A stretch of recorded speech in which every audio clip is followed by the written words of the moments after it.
आज आप बोर्ड की कोई भी एक एग्ज़ाम ले लो, जैसे 12th क्लास की हो, 10th क्लास की हो, उसके लिए कोई एक पॉपुलर बुक्स बहुत चलती है, उनमें जो मेथड दी है वही मेथड 5 लाख स्टूडेंट यदि अपेयर होते हैं तो वो 5 लाख के 5 लाख वही मेथड फॉलो करते हैं, दूसरे नहीं करते। तो अभी जितना कंटेंट हाँ, वैदिक तो मैथ्स के ऊपर है, it is only there is only one book is available and that is the introductory Vedic mathematics. so it's like incomplete. Incomplete. Unfortunately,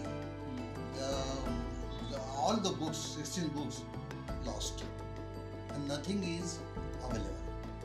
क्योंकि यहाँ पे हम सिर्फ थिंकिंग कैपेसिटी की बात नहीं कर रहे हैं, यहाँ पे हम मैथ्स की भी बात कर रहे हैं कि जो कन्वेंशनल मैथ्स है वो एक यूनिडायमेंशनल थिंकिंग का रास्ता दिखाता है, और जो वैदिक मैथ्स है वो मल्टी डायमेंशनल थिंकिंग का रास्ता दिखाता है. What stopped Indians from doing this research work और putting some efforts into something which was their own? Indians पे इसलिए नहीं हो पा रहा है यहाँ पर कि एक तो इसको पॉलिटिकली ले लिया गया है, and if you say trick or magic, it is a trick or magic till you understand the mathematics behind that method. What is up, guys and girls? Welcome back on this academic podcast. Today we have Mr. Shashikant Chitnis as a guest on our show. इनके साथ आज हमने वैदिक maths के बारे में बात करी है. Mr. Chitnis is a gentleman at the age of 80 plus who is teaching Vedic maths to various students across the city of Indore. और आज इनके साथ हमने वैदिक मैथ्स क्या है, कहाँ से आया है, उसके रूट्स क्या हैं, उसकी फ्लेक्सिबिलिटी कैसी है, advantages, disadvantages and how it improves a person's mental ability to think, इन सभी टॉपिक्स के बारे में बात करिए. इस पूरे कॉन्वर्जेशन में सिर्फ मैथ्स के बारे में नहीं, but as a student learning capabilities and thinking capabilities, इन चीज़ों के ऊपर भी फोकस किया गया है. It is a great conversation. Make sure you watch this till the end and stay tuned. See you on the other side. Shashikant Chitnis sir, welcome on this academic podcast. Thank you, आपने अपना समय दिया और आज इस कॉन्वर्जेशन के लिए राजी हुए. सबसे पहला question, what is the secret of you being so alive and energetic at this age of 80 plus? क्या सीक्रेट है? सीक्रेट तो मेरा यही है कि मैं विद्यार्थियों के साथ में रहता हूँ और नए नए सब्जेक्ट के ऊपर मैं स्टडी करता हूँ. Okay. और उसका जो नॉलेज है वो नॉलेज में डिस्ट्रीब्यूट करता हूँ बच्चों के साथ में. Okay. तो वो आपको ये मेरे सीक्रेट है कि जब भी मैं बच्चों के साथ में रहता हूँ, मैं ये मानता हूँ कि मेरा लाइफ 1 घंटा भी यदि बिताऊँ तो मेरा लाइफ जो है वो 1 वर्ष से बढ़ जाता है, 1 साल से बढ़ जाता है. Okay, very great. तो आज हम वैदिक मैथ्स के ऊपर बात करने वाले हैं. तो बेसिक से स्टार्ट करते हैं कि वैदिक मैथ्स होता क्या है and where did it came from. History क्या है वैदिक मैथ्स की, कहाँ से आया? वैदिक गणित का जो तैयारी की या सूत्र बने हुए हैं वो हमारे शंकराचार्य जी है, जगत गुरु शंकराचार्य जी, जिन्होंने 1911 से लेकर 1918 के बीच वेद और अन्य धर्म ग्रंथ जो है उनका स्टडी करके उसमें से ये सूत्र निकाले हैं. और ये 16 सूत्र बनाए उन्होंने और उसके साथ में 13 उपसूत्र बनाकर ये गणित वैदिक गणित के रूप में उन्होंने प्रस्तुत किया है. ओके. तो जैसे कि अब ये तो वैदिक मैथ्स की हिस्ट्री हो गई कि कहाँ से आया. ये शंकराचार्य कहाँ, पुरी के थे? पुरी के शंकराचार्य थे. मतलब ये काफी भारतीय कृष्ण तीर्थ जी जो 143वें शंकराचार्य पुरी के. ओके. तो मतलब वैसे काफ़ी लेटेस्ट ही देखा जाएगा इसको, इतना ज़्यादा पुराना. मतलब जो वैदिक नाम उसके साथ जुड़ा है वो वैदिक काल से नहीं आता. नहीं, वैदिक काल से नहीं है. वैदिक जो हमारा वेद है उससे लिया गया ये ज्ञान है, नॉलेज है. इस नॉलेज को उन्होंने रिप्रोड्यूस किया हुआ है, इसलिए इसको नाम देना है तो वैदिक गणित ये नाम दिया. मतलब डेरिवेशन है उसका, जो वेद है उनका डेरिवेशन नहीं, डेरिवेशन नहीं, उसके अंदर जो सूत्र है जो बने तो उसको सूत्र का कलेक्शन है. ये चीज आपको कोई भी सूत्र यदि आप किसी वैदिक वेद में ढूंढने जाएंगे, पर्टिकुलरली अथर्ववेद में, तो अथर्ववेद में इसको सूत्र के रूप में नहीं निकलेगा. तो ये 4, 10, 15 उसके जो सूत्र है उन सूत्रों को इकट्ठा मिला के ये बनाए गए हैं. जैसे एकाधिकरण पूर्वण एक सूत्र है, तो ये एकाधिकरण पूर्वण सूत्र आपको उस वेद में कहीं अकेला नहीं मिलेगा. It is a combination of different sutras. Okay. हाँ, जिसको हम कहते हैं हमारे मॉडर्न लैंग्वेज में कहेंगे फार्मूला. फॉर्मूला. तो ये वर्ड फार्मूला है जिसको सूत्र नाम दिया गया है. ओके. तो वेद में ये वर्ड फार्मूलाज हैं हाँ. और उसको इंटरप्रीट किया गया ठीक है है, और हाँ. फिर उसको एक वैदिक मैथ्स में मैथमेटिकल या लेवल पे लेके आया या गया. या ओके. तो ये जो मैथमेटिकल लेवल पे हम लेके आए हैं इसको, तो अब ये वैदिक मैथ्स है. ये हमारे कन्वेंशनल मैथ्स से अलग कैसे है? मतलब कभी कभी इसको एज अ ट्रिकी वे में भी दिखा शोकेस किया जाता है कि वैदिक मैथ्स मतलब ट्रिक्स वे या फिर शॉर्टकट वे में चीज़ें इसमें होती हैं. तो क्या ये एक शॉर्टकट वे है? वैदिक मैथ्स डिफरेंट कैसे है कन्वेंशनल या फिर रेगुलर मैथमेटिक्स से? कन्वेंशनल जो मैथमेटिक्स है हमारा, वो कन्वेंशनल मैथमेटिक्स पढ़ाने का जो तरीका है, जो मेथोडोलॉजी है, वो methodology is not useful. It is a Hooch पॉच. ओके. मतलब उसमें कहीं रिलेशन एक दूसरे से नहीं आता. ओके, इसको थोड़ा एक्सप्लेन करिए. हाँ, अब जैसे आपका डिवीजन है या मल्टीप्लिकेशन है, तो मल्टीप्लिकेशन और डिवीजन जब पढ़ाया जाता है तो दे आर द, जब मल्टीप्लिकेशन पढ़ाते हैं तो डिवीजन की बात नहीं करते हम. जब डिवीजन पढ़ाते हैं तो मल्टीप्लिकेशन की बात नहीं. There is no relation. While the Vedic Ganit says there is a relation, and that relation, if you learn the multiplication, you automatically learn the division by reversing the process. Okay. Means there is a relation. And that relation, the modern method of teaching the Vedic method doesn't give. This is the basic difference. Okay. तो मतलब वैदिक maths में inter relation या फिर को relation है, relation है, और कन्वेंशनल मैथमेटिक्स में नहीं है. This is a coherent. Vedic mathematics is a coherent. Second thing, in Vedic method there is a flexibility. Okay, कि in terms of मतलब कैसे? Flexibility means if you take any example, that can be done by number of ways. While in the modern method of teaching mathematics, there is only one method, and that one method is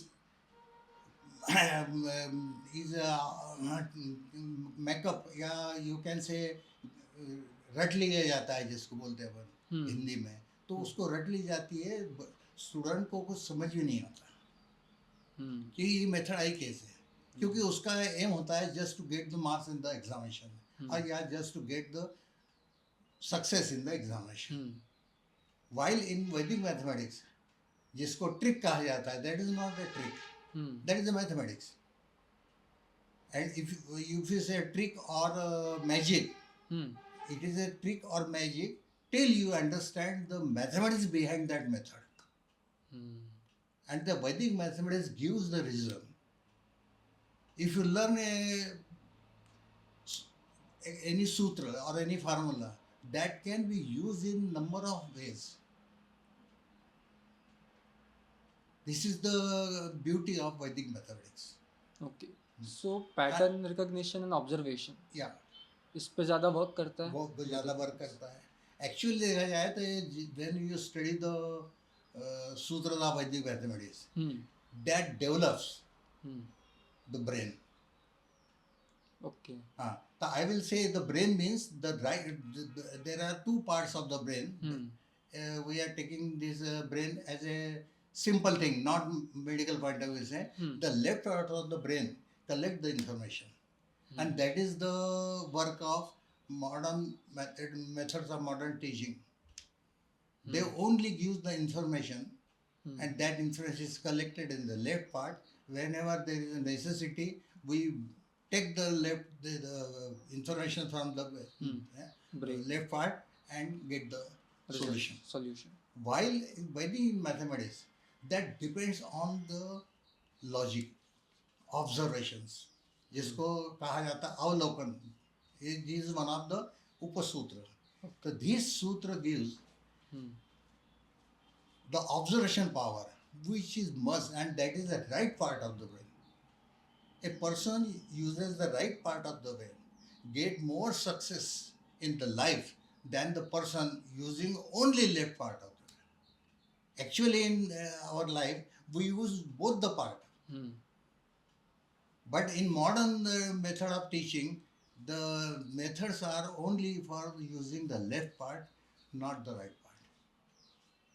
Right part gives the observation power, creativity, and mental ability to solve the problem mentally. And Vedic maths deals with or improves these aspects of a brain. This quality, Vedic maths improves all these qualities, but it teaches how to use the right part of the brain, which a person doesn't use in his life. Okay तो अगर इतनी ज़्यादा depth वैदिक maths में है और थी, या अगर इतनी ज़्यादा फ्लेक्सिबिलिटी या फिर जितनी भी हमने अभी अच्छी बातें करी इसके बारे में, then since 1911 when it was first discovered और इन्वेंटेड बाय शंकराचार्य, तब से लेके अभी तक वी आर लिविंग इन 2024, तो अभी तक उस चीज़ को अच्छे से मैग्नीफाई क्यों नहीं किया गया, या फिर वो क्यों नहीं हो पाई, या कुछ तो रीज़न रहा होगा that why it is, if it is so good, if it is so magnificent, then why it is not on the pedestal where it can be or where it should be. Okay, so Shankaracharya has written the books on this. So for every sutra there is one book. Okay. But unfortunately, all the books, 16 books, lost, and nothing is available. Okay. Unfortunately, Shankaracharya went to the England, America, foreign, and display all the methods. But they couldn't regain that knowledge. Their disciples, उनके जो शिष्य थे, उन शिष्यों ने इसको जब after the death of Shankaracharya, he died in 1960. Up to that, there was no Vedic mathematics because it is not come in the society in the form of books.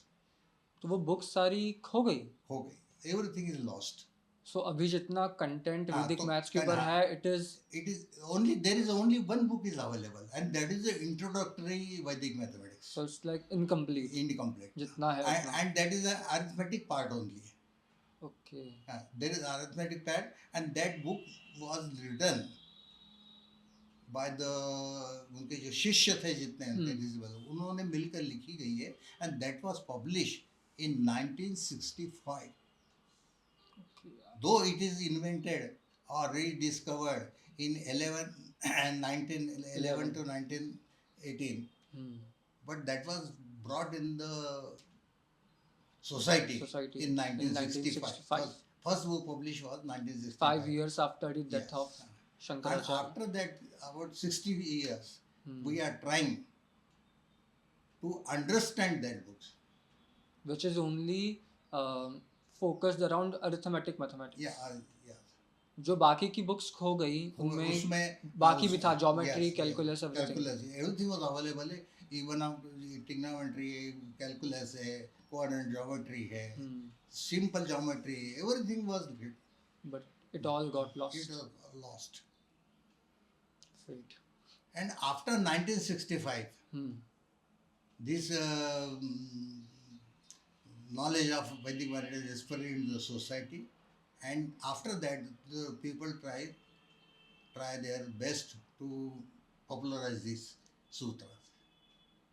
But due to political name of maths, that is Vedic maths, where everyone asks question, where is Vedic?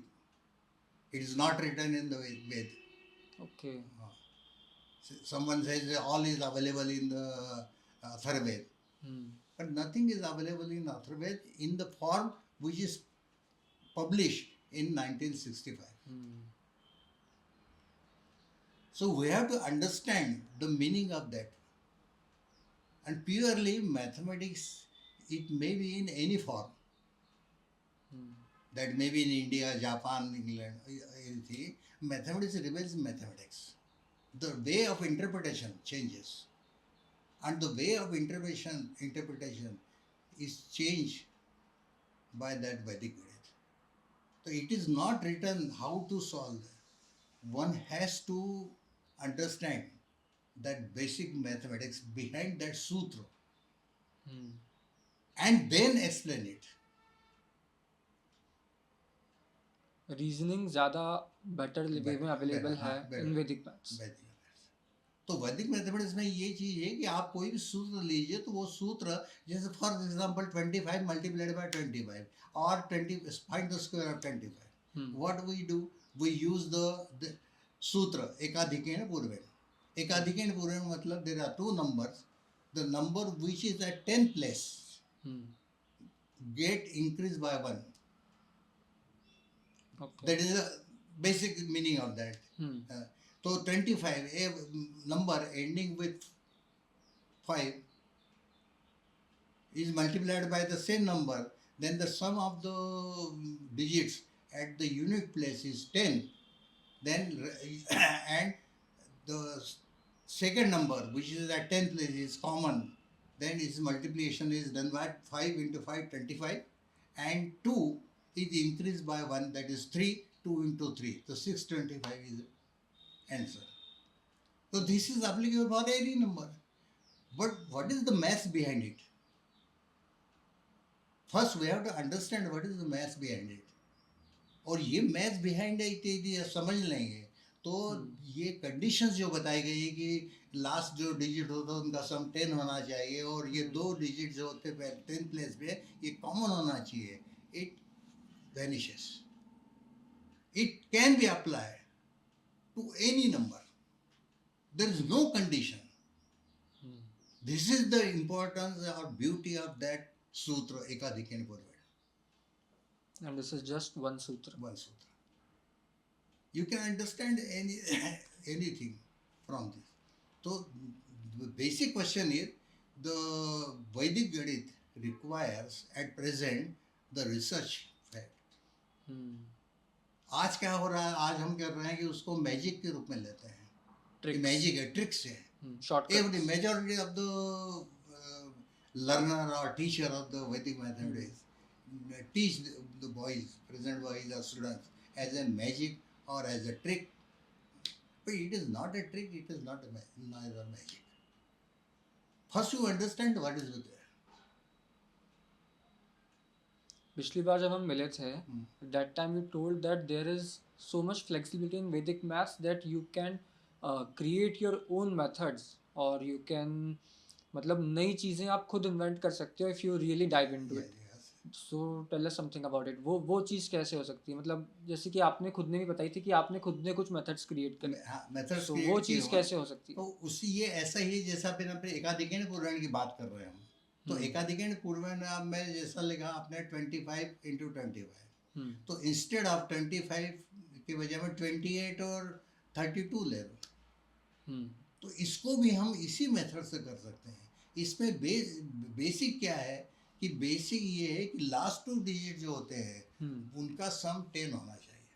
Okay. अब this may be about 10 और this may be less than 10, तो I will add और subtract something. This is the new method and make it 10. If it is less then I will add something. Well, suppose it is 7, then I will add 3. If it is 13, then I will subtract 3. So this is the way of doing the problem, solving the problems or getting the number of methods you can. I will give a wonderful example in IS question. There is a question in the IS exam that today is Sunday, for example. What will be day after 10 raised to 10 days? What will be the day after 10 raised to the power 10 number of days? Number of days. Okay. Great. So what they do, the methods of coaching classes, conventional mathematics, they start dividing by 7 because every day is repeated after 7 days. Right. So they start subtracting and they start dividing.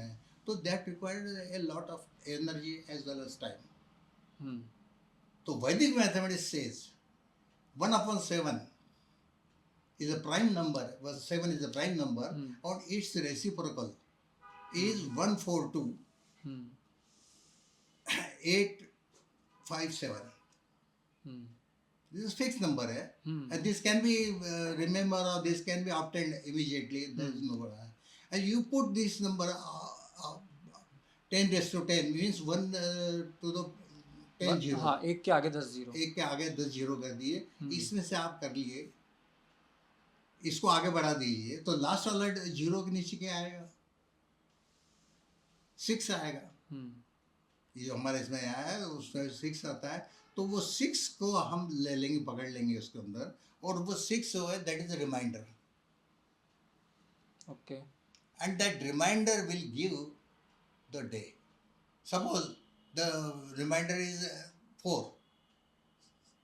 तो ऐसे ही उसको अपन ये कर सकते हैं कि the 10 zeros है, 1 के ऊपर 10 जीरोज है, तो 6 जीरोज हमारे उसके अंदर चले गए. मतलब हम बस प्लेस कर देंगे एक के नीचे हाँ, एक. बस. और आखिरी वाला जो आएगा उस आखिरी वाले को हम ले लेंगे कितना रिमाइंडर आता है.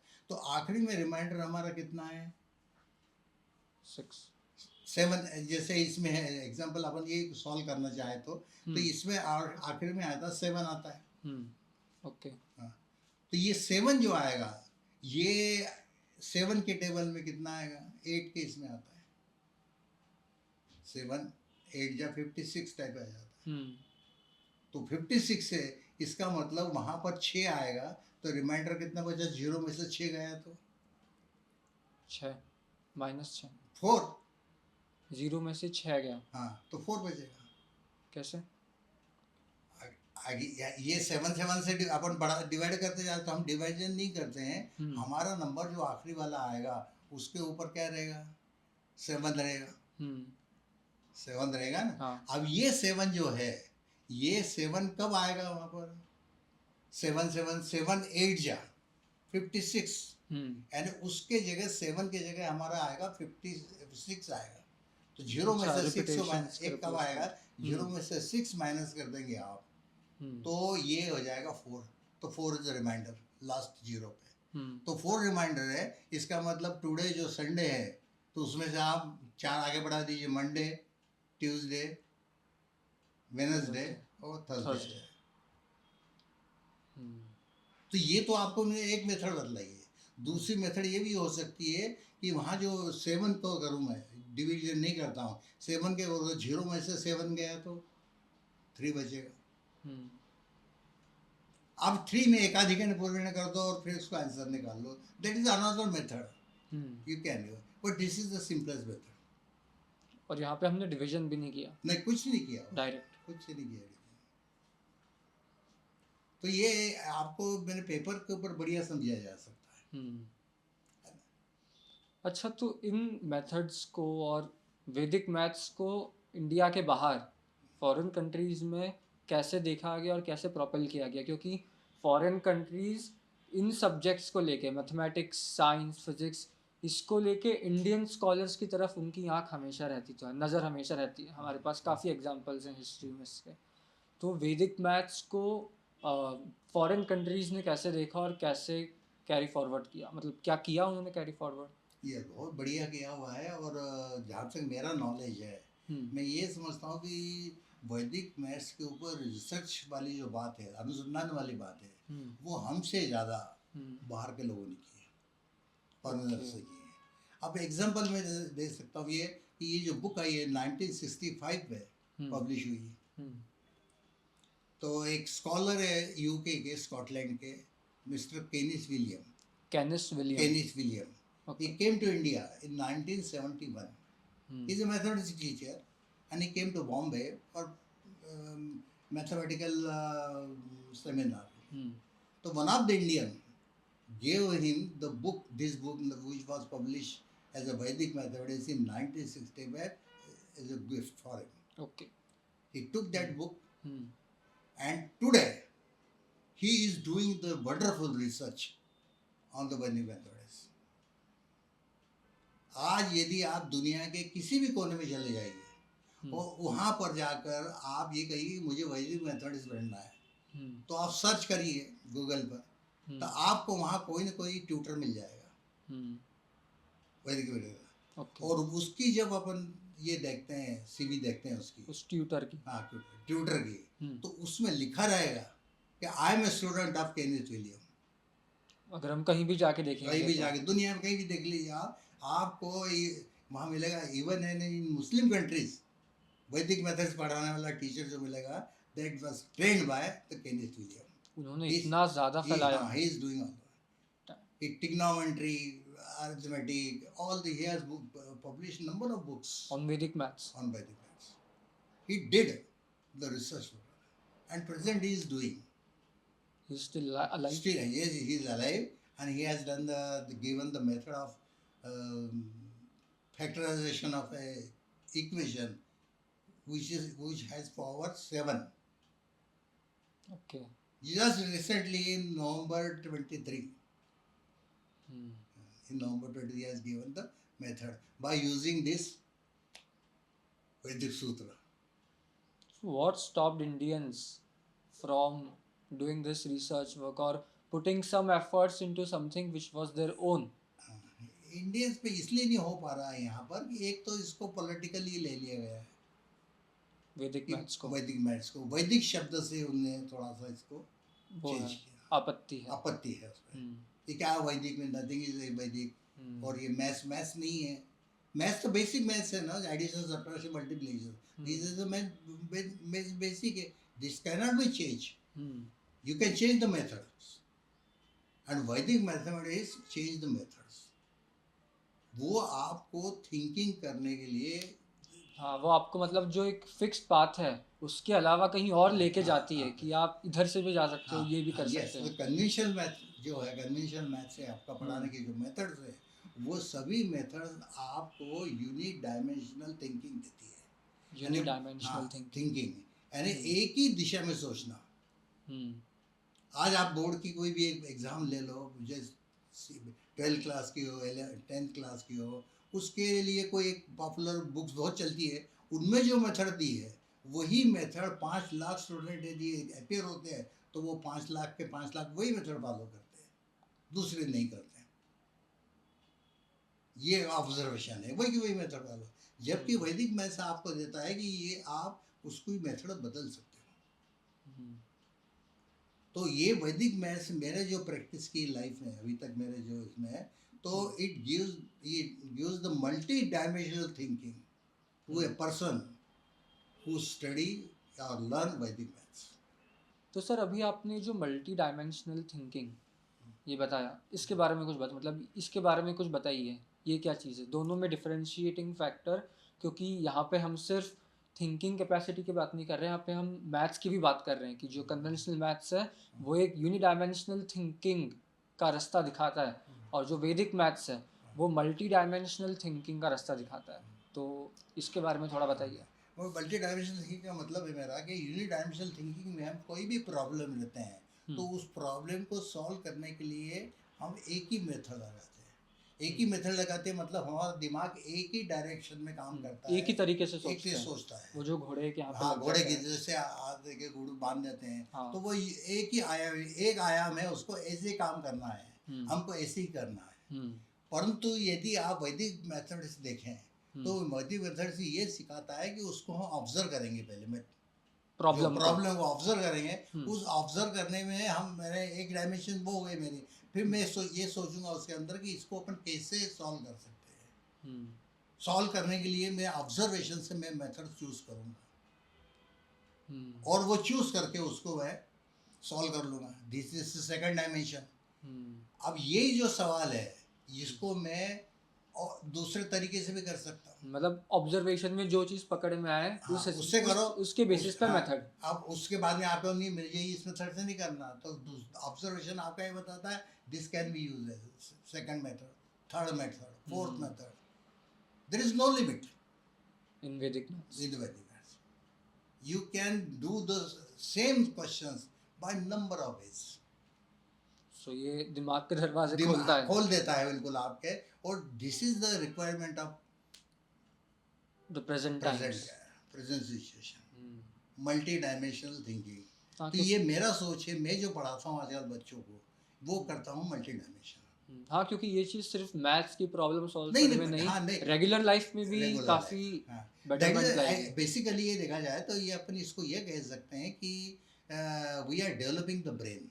Yeah, exactly. We are developing brain मतलब we are developing the function of brain. We are leveling thinking, it up. learning, level up कर रहे thinking, how to think. हैं। और ये हमारे यहाँ पहले था, जो ओल्ड एज में हम बोलते हैं, ओल्ड इंडिया में ये बातें हमारे यहाँ थी, और अब वो अब नहीं, उसमें हमारा वो एजुकेशन खत्म हो गई, पहले था। इसको हम अब लाना चाहते हैं वापस। तो लाना चाहते थे, इसके लिए आवश्यक है कि हमारा सोचने का जो तरीका होना चाहिए वो अलग, वो मल्टी डायमेंशनल हो। अब ये मल्टी डायमेंशनल है कि जो आज वर्तमान युग है या एज चल रही है जो भी, इसमें जैसे फॉर एग्जांपल हम यहाँ से यानी क्लास 1 to क्लास 5 तक गए, अब वहाँ पर आपको फॉर एग्जांपल 36 का स्क्वायर निकालने का है, फाइंड द स्क्वायर ऑफ 36। तो जो स्टूडेंट है फ्रॉम 1 to 5 जिस क्लास में भी लागू होता हो, वो जो उसको टीचर ने, उसके मैडम ने जो मेथड बताई है उस मेथड से सॉल्व कर देगा। तो एक ही मेथड बता रहे हो, नॉर्मल मल्टीप्लिकेशन जो अब होता है। इसकी आगे और भी मेथड हो सकती है। हाँ, तो ये मेथड कब सीखेगा? यदि वो मेथड सीखता है तो हिट में get less number in the examination. अगर वो कोई और मेथड सीखने की कोशिश करता है तो उसकी जो एनर्जी है, वो एनर्जी उसकी वो एक ही सवाल को डबल ट्रिपल 4 मेथड से करने में लॉस्ट होगी, जबकि उसको कंपटीशन में क्या है, सबके साथ में आना है। तो उसकी जो ये एनर्जी है जो उसने लगाई है एक ही प्रॉब्लम सॉल्व करने के लिए, वो एनर्जी वो दूसरी जगह लगाकर वो नंबर ज़्यादा ला सकता है। This is a practical difficulty, नहीं कर सकता। ये प्रेजेंट टाइम की सिचुएशन है। हाँ, सिचुएशन है। तो इस सिचुएशन को कैसे हम कॉप अप कर सकते हैं, किसको हम कैसे कर सकते हैं, चेंज कर सकते हैं। तो चेंज करने के लिए हमने एक सोचा, मैंने पर्टिकुलरली सोचा है कि हम मित्रों से बात करते हुए कि क्या किसी मनुष्य को, या मतलब विद्यार्थी को या किसी को भी, मानव को, मैं तो कहता हूँ लाइफ में सेकंड चांस मिलना चाहिए कि नहीं। तो हम इस कंक्लूजन में पहुंचे कि मिलना तो चाहिए सेकंड चांस। पर कब? जो बात मैं 7th क्लास की थी वो नहीं सीख सका मैं किसी कारण से, वो मुझे इंजीनियरिंग करने के बाद में या कुछ जाने के बाद आवश्यकता पड़ी उसकी, तो क्या मैं सीख सकता हूँ? नहीं, अब तक तो बहुत टाइम हो जाएगा और मैं नहीं कर पाऊंगा। तो वो सेकंड चांस वहाँ पे किसी मतलब का नहीं है। और जनरली हम सेकंड चांस का अर्थ यही लगाते हैं कि हमारा इंजीनियरिंग कॉलेज में या मेडिकल में सिलेक्शन नहीं हुआ after getting the 12th class के बाद में, तो मैं ड्रॉप लेके फिर से करता हूँ। हाँ, सेकंड चांस। हाँ, in general second chance students के बीच में यही होता है। तो मैं इस सेकंड चांस की डेफिनेशन बदलना चाहता हूँ। मैं सेकंड चांस की डेफिनेशन ये करना चाहता हूँ, बट ये मेरा थिंकिंग है और ये मैंने मेरे मित्रों के साथ में डिस्कस किया है और हम इसके ऊपर आगे कार्य कर रहे हैं। ओके, शुरू किया है हमने कि 1 से लेकर 5वीं तक का जो गणित है, अंक गणित यानी अंक है, 0 से लेकर 9 तक के अंक, जिसको ऐड जोड़ना घटाना एडिशन, हाँ, 5th तक का मैथ्स उसी के आसपास है पूरा।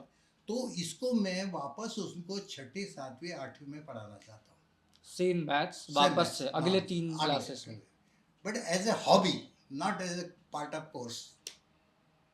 उनके कोर्स का नहीं है वो, तो 6ठी 7वीं 8वीं का मैथ्स पढ़ते रहेंगे। जैसे मैंने एग्जांपल बताया 36 का, 36 का स्क्वायर कैसे करना, वो जो मेथड है, अब मैं उसको बताऊंगा। इसका 36 का स्क्वायर ऐसा नहीं करेंगे हम 36 का स्क्वायर क्या करेंगे, तो 36 को 50 में से माइनस कर लेंगे 50 में से, तो डिफरेंस कितना आया 14। आप 14 का स्क्वायर मेरे 1 to 25 के स्क्वायर हर एक को याद करवा दूंगा मैं। अब ये कितना आया, इसका 196 आता है। तो 196 में 2 डिजिट रहेंगे ऐसे कैसे 96। अब ये 1 जो बचेगा, 96 ने लिख दिया, 1 जो बचेगा ये 1 है, इसको ऐसे रहने दूंगा अभी मैं।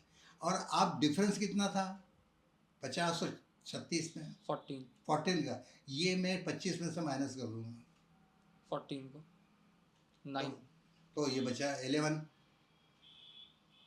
25 में से 14 गए थे, 11 बचेगा। 11 में एक जोड़ दीजिए आप, ये इधर कैरी जो कर रहे हो आप 12। तो 1296 इज ए स्क्वायर। ओके, ये एक मेथड हो ये गई। मेथड हो गई। तो ये मेथड में उसको, अब ये मेथड मैं आज बता दूंगा तो दैट इज अ मैजिक और ट्रिक कहलाएगा। This is not a trick. We are working at the base जो होती है, बेस जिसको हम बोलते हैं, जिसके ऊपर पूरा मैथमेटिक्स है। आज बेस हम यूज करते हैं 10, डेसिमल सिस्टम फॉलो कर रहे हैं इंडिया में हम, ये वर्ल्ड में ही है, तो इसमें बेस 10 होती है। तो इस बेस 10 को हम कभी बताते नहीं क्या है, हम बस केवल यूज करते हैं। तो मैंने यहाँ पर जो बेस ली है ये 50 ली है, 50। मतलब कुछ कंसेप्ट है इसमें, हाँ, ऐसे ही कुछ नंबर्स को नहीं, घुमाया ऐसा नहीं है। नहीं कंसेप्ट है। तो 50 बेस लेके हम ये कर सकते हैं। तो मैं 50 बेस लेकर, 50 या मल्टीपल ऑफ 50 बेस मीन्स 50, 100, 150, 200, इस टाइप की बेस लेकर कोई भी प्रॉब्लम मेंटली सॉल्व कर सकता हूँ। कोई मुझे कहेगा 275 का स्क्वायर करो, आई विल डू इट। हम बेस 100, 200 ऐसा ले 200 सकते हैं। मैं इसमें बेस 2 या तो ले लूँगा 250 और 300, and there is a difference of only 25. तो this is the new method. Calculation part easy हो जाएगा। ये हो जाएगा। तो ये करने के लिए ये मैं उनको सिखाऊंगा, this is second chance. Okay, मतलब वो वही मैथमेटिक्स जो 5th तक पढ़ी है, हाँ, वो उनको अगली 3 क्लासेस में वापस पढ़ाना, पढ़ाना, बट अलग अलग मेथड से, जस्ट एंजॉयमेंट है ये, एंजॉयमेंट के लिए। ये नॉट ए कोर्स की बात नहीं है, उसके ऊपर कोई प्रेशर नहीं आएगा, किसी भी मार्क्स अचीव करने का कोई प्रेशर कोई प्रेशर तो नहीं, क्योंकि इससे बेटरमेंट कैसे होगा? तो इससे बेटरमेंट उसकी थिंकिंग पावर बढ़ेगी। जो मैं मल्टी डायमेंशनल की बात कर रहा हूँ, तो ये मल्टी डायमेंशनल पावर बढ़ेगी। मतलब उसको ये समझ में आएगा कि एक ही चीज करने हाँ, के ये और करने भी तरीके होते हैं। कितना, और he can do it mentally. तो मेंटली करने में टाइम लगता ही नहीं कोई।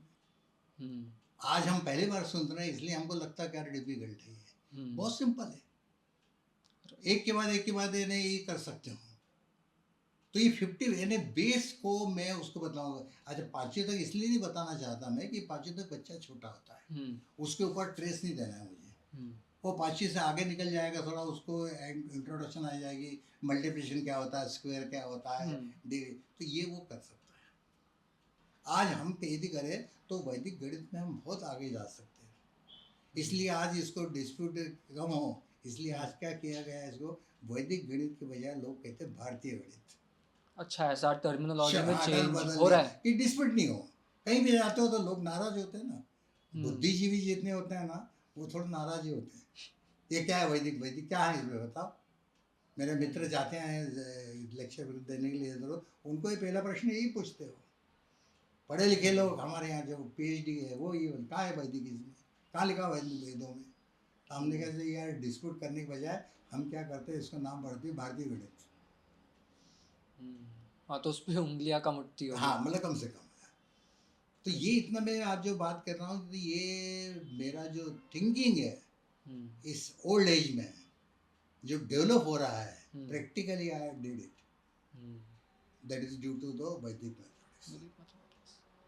जब मैं डेवलप कर सकता हूँ तो ये बाद में बच्चों में लगा, आई एम डूइंग दैट, तो बच्चे भी तो डेवलप कर सकते हो। तो वो मेरे से तो उनका जो रिफ्लेक्सेस है they are very fast, right, तो दे कैन डू इट, वो जल्दी ग्रैस्प बहुत जल्दी कर सकते हैं और वो बहुत आगे जाएंगे।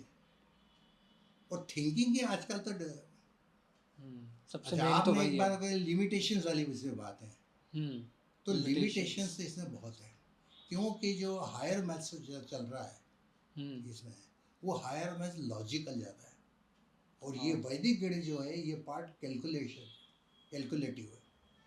और इसमें तो अरिथमेटिक के अलावा इतनी ज़्यादा रिसर्च नहीं, आप कर सकते हो, उसको यूज़ कर सकते हो। अरिथमेटिक है, ट्रिग्नोमेट्री भी यूज़ कर सकते हो आप, इसको यूज़ करते हो तो कोऑर्डिनेट ज्योमेट्री भी यूज़ करते हो, कैलकुलस में यूज़ कर सकते हो, but let is a limitation also. और उस लिमिटेशन को यदि समाप्त करना है हमको, तो हमको फिर रिसर्च करना पड़ेगा। सर, आपकी लाइफ में वैदिक मैथ्स कब आया, कौन से स्टेज पे, तब आपकी एज क्या थी, आप क्या कर रहे थे तब? मेरे लाइफ में तो ये आया है व्हेन आई वाज 43 का एज। और तब आपका प्रोफेशन वाइज आप मैथ्स प्रोफेसर थे, कन्वेंशनल मैथमेटिक्स से पढ़ाते थे? कन्वेंशनल मैथमेटिक्स में, फिजिक्स और मैथमेटिक्स में पढ़ाता था। अच्छा, तो मुझे आपसे ये पूछना था इसमें कि ये आप इसकी कहानी तो बताइएगा ही कि वैदिक मैथ्स आया कैसे। इसके साथ मुझे ये पूछना है कि आपने एक्सेप्ट कैसे किया, मतलब आपने उस चीज़ को मान कैसे लिया या उस चीज़ को फॉलो करना स्टार्ट कैसे किया, क्योंकि आप तो एक कन्वेंशनल मैथमेटिक्स, एक रेगुलर मैथमेटिक्स के प्रोफेसर थे। तो एक नई चीज़ इस तरीके से आपकी लाइफ में जब लेट आई, जब आप इतने टाइम तक उस प्रोफेशन में रह चुके थे, उसके बाद आपने उस चीज़ को किस तरीके से देखा, क्योंकि जब पहली बार आई होगी तब तो नहीं रही होगी, तो उसको देखा कैसे और उसको एक्सेप्ट कैसे किया, कैसे कर लिया? तो ये तो शुरू में जब मेरे पास ये 86 में आई थी एक्चुअली। तो 86 में आने के बाद में मैं अपने स्कूल में था, प्रिंसिपल था। तो मेरे पास में समय नहीं था, मैंने तो कोई स्टडी किया नहीं इसका। मालूम है ऐसा ऐसा होता है, थोड़ा सा मैथड स्टूडेंट होने के कारण, लर्नर या टीचर होने के कारण हम कुछ समझ में आई बातें, वो हम कर ले और छोड़ दिया मैंने इसको। अब क्या हुआ कि मेरी डॉटर जो थी वो स्कूल में पढ़ती थी, तो उसके पढ़ती थी वो, तो डिफ़िकल्टी पूछती थी। कोई कोचिंग क्लास ज्वाइन नहीं की उसने। उस समय कोचिंग क्लास का इम्पोर्टेंस था। अच्छा। उसकी सहेलियाँ उसको बोलती थी कि प्रियंका तुझे एक जीवन मिलता है, उसमें कोचिंग क्लास ज्वाइन नहीं की तुझे, दोबारा बाकी सब करते थे। तो मेरे भरोसे थी। अब मेरे भरोसे थी तो वो क्या होता था उसका कि छोटी थी जब वो 7th क्लास में थी, तो 7th क्लास में थी जब वो मेरे को उसने एक क्वेश्चन पूछा था, लेटेंट हीट ऑफ वेपराइजेशन की डेफिनेशन। तो मैं घर के काम कर रहा था अपने, कागज बिगज कुछ पढ़ा, तो उसने मुझे पूछा तो मैंने बता दिया इन्हें, वही वन डायमेंशनल थिंकिंग, जो रटी रटाई जो मैं आज तक बच्चों को पिछले 25 साल से पढ़ाते आया हूँ, वही डेफिनेशन उसको बता दी हमने। हाँ। अब वो उसको बता दी, मैं मेरा काम कर ला, वो चुप हो गई, बोली नहीं कुछ। बोलने के बाद में फिर मेरे से मैंने कि क्यों, क्या हो गया, गलत है कुछ? नहीं बोले, नहीं आपने बताई वो सही है, पर मुझे आप ये बताइए कि आप जैसे कह रहे हो तो कि हीट देते जाते हैं तो लिक्विड का टेम्परेचर जिसको बॉईल कर रहे हैं वाटर है वो बढ़ता जाता है and it gets up to 100 है, उसके बाद भी तो हीट दे रहा है, तो where does that heat goes? पहली बार उसने मुझे प्रश्न पूछा था when she was in class 7। तो मेरे कान खड़े हो गए, मैंने यार ऐसा प्रश्न तो आज तक मुझे किसी ने नहीं पूछा, जबकि मुझे पढ़ाते हुए 27 साल से बहुत ज़्यादा हो चुके थे। किसी बालक ने नहीं पूछा। उस दिन से मेरा दिमाग थोड़ा ठीक है कि मैंने यार हम पर कुछ सही नहीं चल रहा है, जबकि मेरे पढ़ाए हुए विद्यार्थी इंजीनियर बड़े बड़े बन चुके थे एंड मैं बहुत अच्छा टीचर माना जाता था। उस दिन मुझे लगा कि नहीं यार मेरे में तो बहुत कमी है। हाँ, क्योंकि 7th क्लास की लड़की का डाउट ये पूछ रही है। करेक्ट। फिर उसकी जो हैबिट मैंने देखी कि उसको मैं कुछ भी बताऊँ, मैं बताऊँ या कॉलेज के स्कूल के उसके टीचर बताए, तो स्कूल में पढ़ती थी वो, पता है, तो वो टेक इट फॉर ग्रांटेड नहीं लेती थी किसी चीज़ को, भले उसके पिताजी ने बताया हो, उसके टीचर ने बताया हो, किसी ने बताया हो, वो अपने थिंक करती थी उसके ऊपर, ये जो बता रहे इसको कैसे किया है। जब उसको कन्विंस हो जाती थी वो कि हाँ यार ये ऐसा है, देन वो उसको मानती थी, ये उसका नेचर बन जाए। वो आदत फिर मेरे में धीरे धीरे डेवलप हुई। आपने उससे सीखी? हाँ, उससे सीखी है। जो कन्वेंशनल मेथड्स वाली बात कर बोल रहा हूँ ना, वहाँ से मैंने सीखी है। अब वो मैं तो सीखा, मुझे रिटायरमेंट के बाद में रिटायर हो जाए, मैं 2007 में रिटायर हो गया, उसके बाद में फिर इधर उधर घूम रहे हैं, तो घूमते हुए हमारी एक कलीग थी मेरे, एक शुभा पठान करके, उन्होंने RSS वर्कर है, उन्होंने मेरे से कहा, बोले सर वो वैदिक मैथमेटिक्स के एजेंसी बात हो रही है, आप आएंगे क्या? ये है 2014 की बात। अच्छा। 7 साल तक मैं ऐसे ही इधर उधर घूमता रहा, कोई पढ़ाई वढ़ाई नहीं की, कभी मूड आए तो वैदिक गणित की किताब निकाल कर पढ़ लेते थे या फिजिक्स पढ़ लेते थे अपना या इंटरटेनमेंट के लिए पूछना। तो उस समय फिर उन्होंने मुझे कहा ये कर कि चल, तो फिर 4-5 लोग हम लोग मिले, मिलने के बाद में तय हुआ कि अपन इसकी परीक्षा देते हैं, क्योंकि जब तक कुछ कोई चीज़ अपने पीछे नहीं हो तब तक हम पढ़ते नहीं हैं। तो परीक्षा नाम से हमने पढ़ना शुरू किया। अब वो सभी मैच्योर्ड, हम 6 लोग थे, तो सभी मैच्योर्ड थे। 3-4 महीने की वो करके हमने नागपुर से ये वैदिक गणित की परीक्षा दी, और 6 लोग थे हम, और परीक्षा लेने के बाद में फिर ये काम चालू हुआ। अब वो काम चालू हुआ तो 6 में से 5 ने तो सब छोड़ छाड़ दी, मैं अकेले ही बचा जिसने इसको कंटिन्यू किया आगे। और कंटिन्यू किया है वही वो बेटी ने जो मुझे सिखाया था भाई कि don't take it for granted. किसी ने बताया हो, मुझे सिखाने वाले डॉक्टर व्यवहार नागपुर के बहुत बड़े सीनियर प्रोफेसर थे, उन्होंने बढ़ाया था। तो भी उनकी बात, भाई अब वो सीनियर है, बड़े हैं अपने से, तो उनकी बात तो मान ले, पर हम स्वयं सोचते थे कि इसमें कैसा हो रहा है, ये क्यों हो रहा है, क्या हो रहा है। तो ये आदत पड़ने के कारण ये मल्टी डायमेंशनल थिंकिंग वाला जो कंसेप्ट है ये मेरे में डेवलप हुआ। मैं आज भी कोई बात करता है तो मैं नहीं मानता उसको, मतलब उसके मुंह पे नहीं आर्गुमेंट करेंगे, पर वो सोचते कि यार ये बोला थी, क्या बोला, इसके पीछे क्या है। मतलब उसके रूट तक जाने की आदत पड़ चुका है। ये मेरे डॉटर से, और ये बात मतलब पर्टिकुलरली मतलब मेरे स्टूडेंट लाइफ में, टीचिंग लाइफ में मुझे 55 साल हो गए ये काम करते करते। मैंने ये देखिए कि हमारे विद्यार्थी जो है कभी सर से क्वेश्चन नहीं पूछते। सर ने कह दिया ना वो फाइनल है, that is wrong. You should ask them politely कि भाई नहीं सर ये आपने बताया, ये मेरे को नहीं समझता यार, मैं ऐसा सोचता हूँ, क्यों। उसके कारण वो सर में डेवलपमेंट होगी जो आज डेवलपमेंट नहीं हो पा रही है। मैं पढ़ा रहा हूँ, मैंने बताया आपको कि उतने सालों से पढ़ा रहा हूँ, मैंने कभी सोचा ही नहीं कि अरे हाँ यार ये हीट तो एनर्जी के, ये not cannot be destroyed, cannot be created, सब वो रट लेते हैं। अरे क्या ये अपन हीट दे रहे हैं, टेम्परेचर तो बढ़ ही रहा। पहले हम बता रहे हैं कि जब हीट देते हैं तो ये हीट टेम्परेचर वो गेन करता है और उससे टेम्परेचर बढ़ता है। राइट। उसके बाद में क्या है,